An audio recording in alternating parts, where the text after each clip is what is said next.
The wind howled like a banshee that October night, a relentless, chilling symphony against the desolate landscape. Rain lashed against the windows of WKR-13, an abandoned radio station perched precariously on the edge of Raven Hollow. Inside, the only light came from the flickering console, casting long, dancing shadows. Marcus Blake, the station's solitary night DJ, was a creature of habit, a ghost haunting the airwaves. His voice, a comforting balm to the insomniacs and the lonely, usually filled the void. But tonight, his routine, his very world, was about to be irrevocably shattered. Amidst the familiar static and the hum of ancient machinery, a new frequency pulsed into existence. It was 137.7 FM, a number that felt inherently wrong, a forbidden zone on the dial. Marcus, a veteran of the airwaves, knew every inch of the spectrum, and this frequency simply should not have been there. He leaned closer, a prickle of unease tracing its way up his spine. From the speakers, a garbled sound emerged, a message played in reverse. It was a whisper, a plea, a warning. He recorded it, his fingers trembling slightly, then painstakingly reversed the audio. The voice that emerged was raspy, ancient, and filled with an unbearable dread. "Don't listen," it rasped. "It's watching." The words hung in the air, a cold breath against his ear. Marcus was both profoundly intrigued and deeply, terrifyingly unnerved. The silence that followed was broken by an intossible sound. The disconnected studio phones, relics of a bygone era, began to ring, a discordant chorus in the oppressive quiet. Marcus stared, his heart hammering against his ribs. He knew they weren't connected to anything. Then, from the speakers, a sound that was not static, not interference, but something far more primal. It was a chilling, non-human breathing, a wet, guttural rasp that seemed to fill the room. It was too close, too real. His gaze darted to the security monitor, a grainy black and white feed of the station's desolate corridors. There, in the flickering light, a shadowy, faceless figure manifested itself, a chilling presence observed through the monitor's cold gaze. It stood motionless, watching. A sudden sickening click echoed through the studio. The heavy metal door, the only exit, had locked from the outside. Marcus rattled the handle, his panic rising, but it was useless. He was trapped. Then the ultimate violation. From the very speakers he used to broadcast his voice, a distorted, guttural sound began to emanate.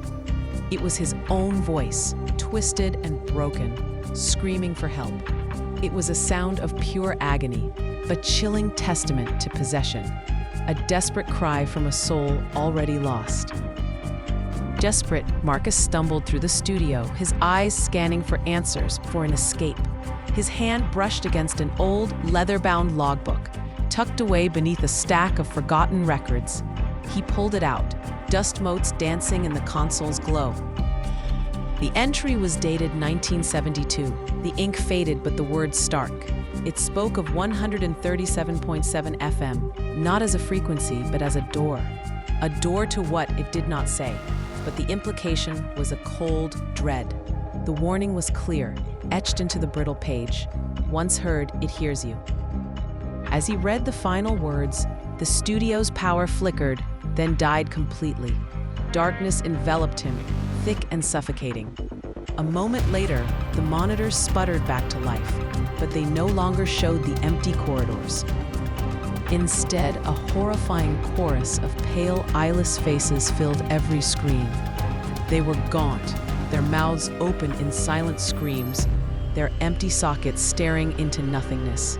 And then, their voices, a cacophony of whispers and guttural chants, filled the air. "He opened the door," they intoned, a chilling accusation. The digital clock on the console flickered, the numbers glowing an ominous red, 3:33 a.m. This was the precise moment, the logbook had hinted, when the transmission truly began, when the door swung wide. The studio itself seemed to groan, a living entity in its death throes. A high-pitched whine, like 1,000 tortured souls, filled the air, vibrating through Marcus's very bones. The concrete floor beneath his feet began to crack, fissures spreading like spiderwebs. From the walls, a thick black sludge began to seep, oozing down the panels, smelling of decay and something ancient. Shadowy figures, more numerous now, coalesced from the deepening gloom. They reached for him, their spectral hands pulling him inexorably towards the console, towards the source of the infernal broadcast. Marcus screamed, a raw, primal sound of terror and despair. But his scream was abruptly cut short, swallowed by the rising tide of the signal. In its place, an ancient, echoing voice, deep and resonant, filled the airwaves. It was a voice that had no beginning and no end, a voice that spoke of cosmic horror and infinite hunger. The next morning, WKR 13 stood silent and deserted, a forgotten monument to a night of unspeakable terror. Marcus Blake was gone, vanished without a trace, leaving behind only the lingering scent of ozone and dread. The only evidence of what transpired was a looping broadcast emanating from the forbidden frequency of 137.7 FM. It played endlessly, a chilling mantra for anyone foolish enough to tune in. He opened the door. Now you're listening too. And if you listen closely, late at night, when the static is thick and the world is asleep, you can still hear it. Faintly, beneath the ancient voice, Marcus's screams are there, woven into the fabric of the static, a testament to the frequency's terrifying power. It is a stark, chilling reminder of the price of curiosity and the horrors that lie beyond the door.